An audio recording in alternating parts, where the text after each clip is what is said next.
Mais comment discerner, connaître l'Esprit? Jésus nous dit, vous le connaissez, parce qu'il demeure avec vous et qu'il sera en vous. Il faut donc que l'Esprit demeure en nous pour que nous puissions discerner sa présence. C'est lui-même qui se fera connaître à nous. Aussitôt qu'avec obéissance et foi, nous le laissons entrer, prendre possession de nous et nous parler de Jésus. Il déploiera ses lettres de créance, il nous donnera lui-même la preuve qu'il est l'Esprit de Dieu. C'est l'Esprit qui rend témoignage, parce que l'Esprit est la vérité. 1 Jean 5, 6. Et c'est parce que l'Église compte si peu sur l'Esprit pour éclairer le croyant, que son action est rare et limitée, et qu'on éprouve tant de crainte et d'hésitation à admettre sa présence.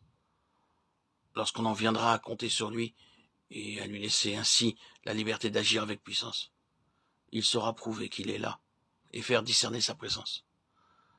Vous le connaissez parce qu'il sera en vous. Mais tandis que sa présence est encore peu connue et que son action est limitée, comment pourrons-nous arriver à le reconnaître?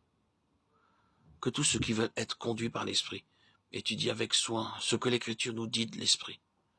Ne vous contentez pas de ce que vous en disent les hommes, mais consultez directement la parole de Dieu, sans vous en tenir à votre lecture ordinaire, ni à ce que vous savez déjà de cette doctrine. Enquérez-vous des Écritures avec une soif avide de boire à l'entrée cette eau vive. Réunissez tout ce que la parole vous dit de l'Esprit, de sa présence et de son œuvre en l'homme, et serrez-le dans votre cœur. Soyez déterminés à ne recevoir que ce que la parole de Dieu enseigne, mais aussi à recevoir tout ce qu'elle enseigne. Poursuivez cette étude en demandant la lumière de l'Esprit, car si vous ne le faites qu'à l'aide de votre sagesse humaine, elle ne fera que confirmer vos vues erronées.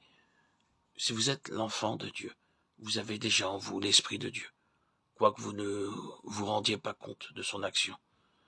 Demandez au Père d'agir en vous, par son moyen, de faire de sa parole vie et lumière pour vous. Si avec humilité et foi, vous attendez de Dieu la lumière, ouvrant votre cœur à ce qu'enseigne la parole, cette promesse ne tardera pas à s'accomplir pour vous aussi. Ils seront tous enseignés de Dieu. Jean 6, 45. Nous avons déjà dit que la lumière devait nous venir non de nous-mêmes, mais d'ailleurs.